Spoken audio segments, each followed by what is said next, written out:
it's Cheryl Pierce. I hope you're having a great Sunday evening. So in this video, I want to talk about how to heal family and generational wounds. I've been wanting to talk about this for a long time, but it was a little bit of a sensitive subject for me until I started studying about chakras. I didn't even know what chakras were. You know, chakra is a Sanskrit word meaning wheel. You know, and most of us know about the 7 chakras, although I learned 12, but I'm just going to go through like really quickly what the chakras are for those who don't know. Chakras are energy wheels, and you know, we have the crown chakra, which is for divine connection, our spirituality, and it controls and energizes the brain and pineal gland. And we've got the third eye chakra, which controls the pineal gland and pituitary gland, and that's a gift of intuition with vision. And we go down to the throat chakra, which is actually controls and energizes our thyroid gland, and this is the seat of communication, self-expression, and creativity. And then we have our heart chakra, the energy center of our heart, that controls and energizes our thymus gland. And this is the seat of relationship, love and compassion for others. Then we also have the solar plexus, which is just below the heart chakra. The solar plexus controls and energizes the adrenal gland, and that's where fight and flight comes from, our stress hormones. The solar plexus controls and energizes our liver, pancreas, and our spleen. And below that, right below our navel, is the sacral chakra, and that controls and energizes our reproductive system. And of course, we go to the base chakra, the root chakra, which I'm going to be talking about tonight. So the root chakra, which is located at the base of the spine, controls and energizes our bones, our muscles, and our blood. But at the same time, that is the seat of generational patterns, family patterns. And oh my goodness, you know, did you know that there are 7 critical times that God intended for there to be an impartation of blessing? And the reason why I'm talking about this, you know, family generational patterns, is because in my own life, I have struggled. I've struggled in my relationships with people, struggled with my relationship with my family and intimate relationships. I'm feeling a little vulnerable, but I gotta get this out because I know a lot of you also have this problem. It's not unique to me, so I'm gonna be talking about this. 10 years ago, I just started having these panic attacks, and I think I didn't know what was going on. But anyways, fast forward, I went to therapy, and it was my body telling me to start healing on a deeper level. And for many years, I was also a wound care nurse. My specialty was non-healing wounds, but those were physical wounds. And now I feel really called to help people with deeper wounds, you know, wounds in our root chakra, in that energy center. So you know how I just got really actually sick and tired of this pattern that I discovered that's going on with me. And so I thought, oh my gosh, it's not just me, it's the generation before me and the generation before that. It's this self-sabotaging mechanism. I'm not going to go to specifics, but you know, patterns, especially in relationships. So you know how I healed it? It's through family blessing. You know, we were supposed to be blessed by our parents, you know, and most of us missed it with our own children. Most of us missed it with our own parents. And the consequence of that is that there's this cursing of identity, this wounding that took place in childhood for most people. And the consequences are self-sabotage mechanisms on the inside that caused many of us to sabotage our own marriage, our own relationships, finances. And so I read this book on family blessing, and it's a guidebook, and also there's another book. I got it through Audible, so I don't have the physical book. It's also called, the title is The Power of a Parent's Blessing. And I thought, oh my gosh, I need to do this.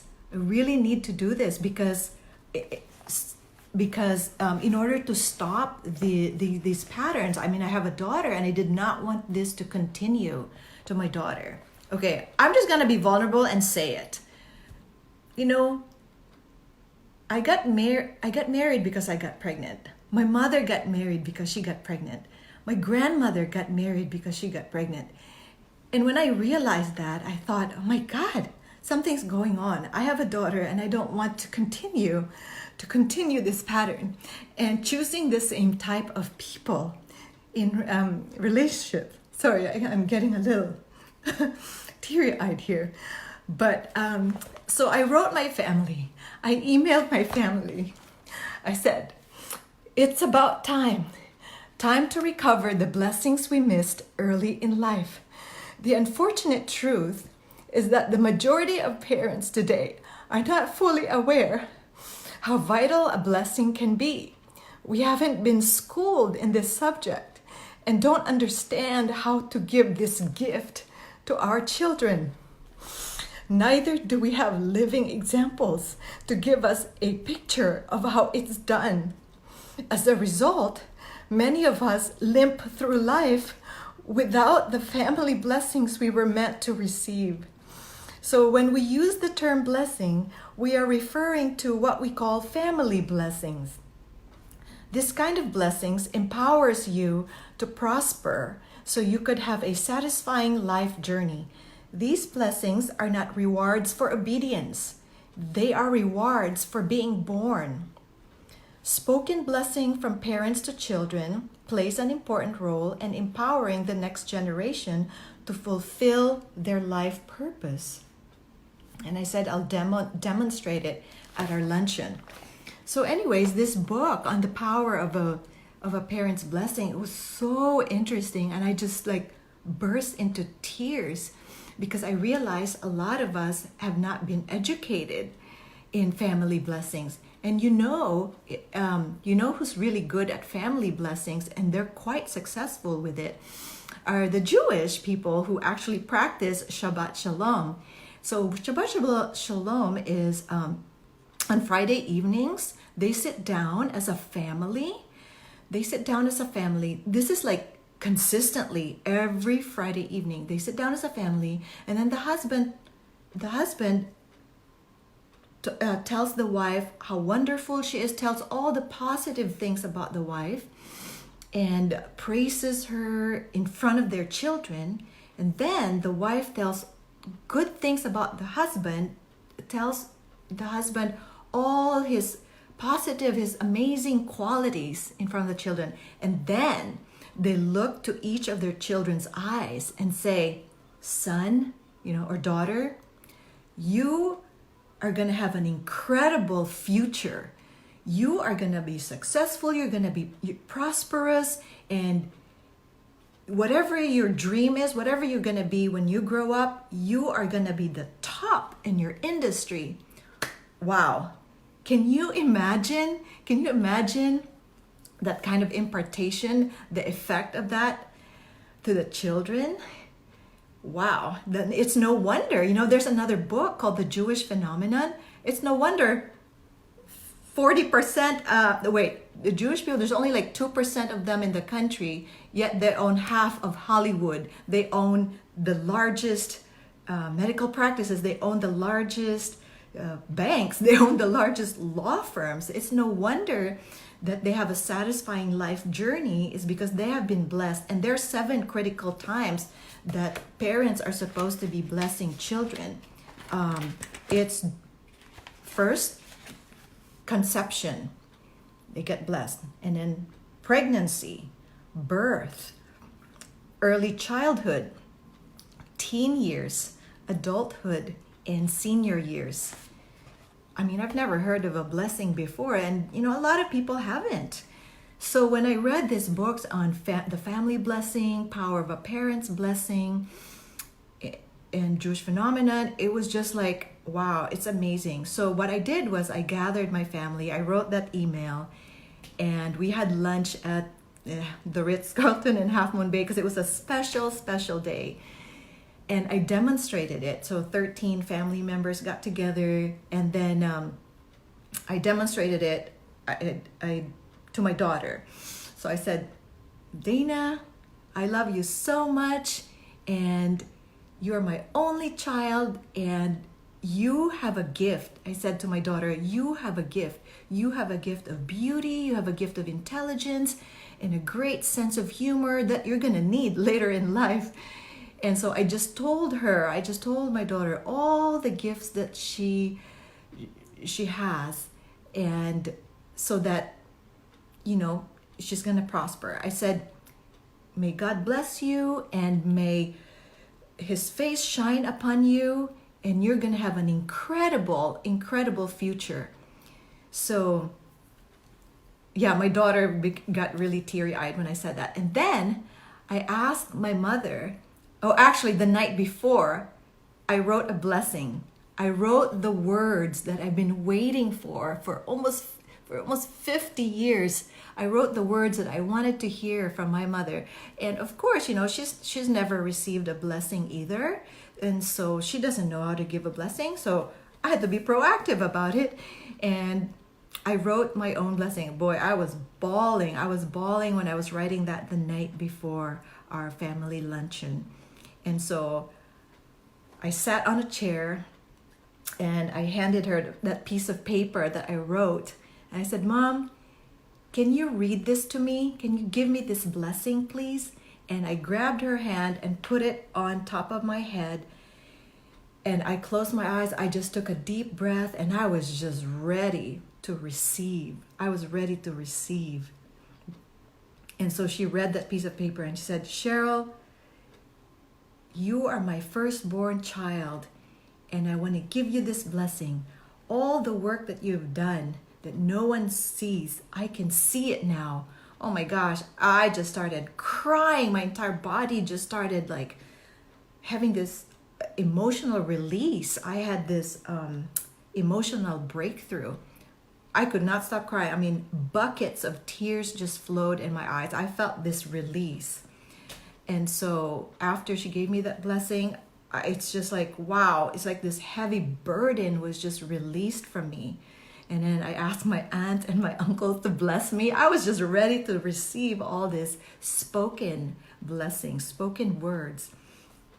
And so my mom also blessed my brothers, and then my uncle blessed everybody, my aunt blessed everybody. So it was a very happy day, happy family day. And I didn't stop right there. I could not have enough blessings. So you know what I did?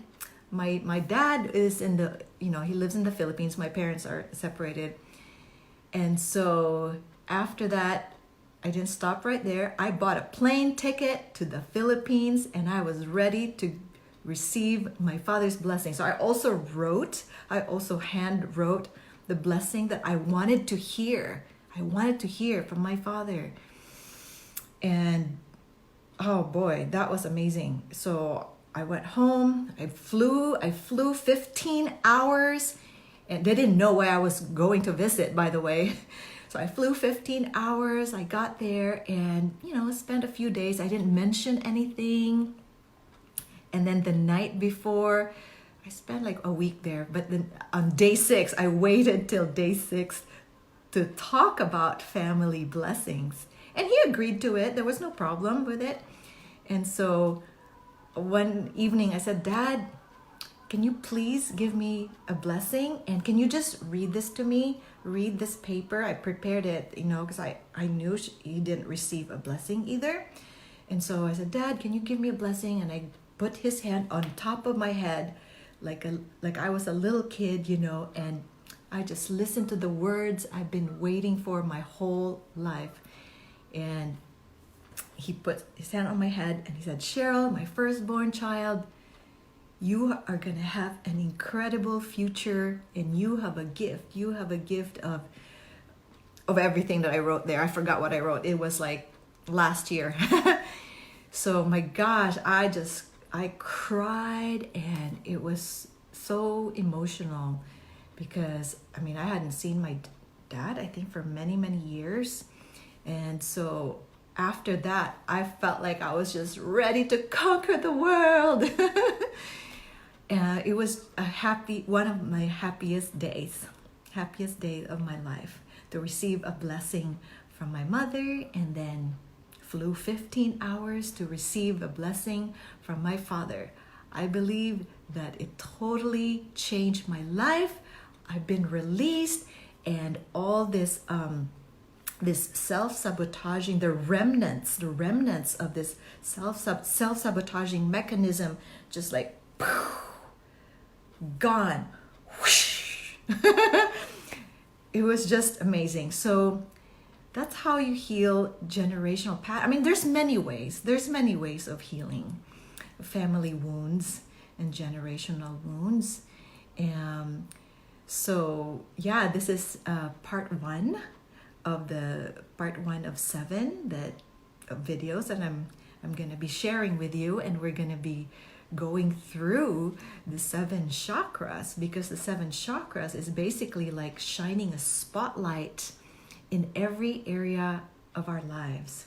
Again, going through the chakras, the root chakra is where it's about self-preservation, basic instinct, and generational wounds, generational patterns, generational patterns are in the basic chakra. So the next shot, we're gonna go up the chakras. So right after the root chakra, I'll be talking about the sacral chakra. So I hope you follow me, and it's all about healing. Okay, thank you so much. And for those who are just coming in, you can watch a replay of this video. Thank you for your presence. Thank you for your attention. And I hope this video helped a lot. Thank you. Bye.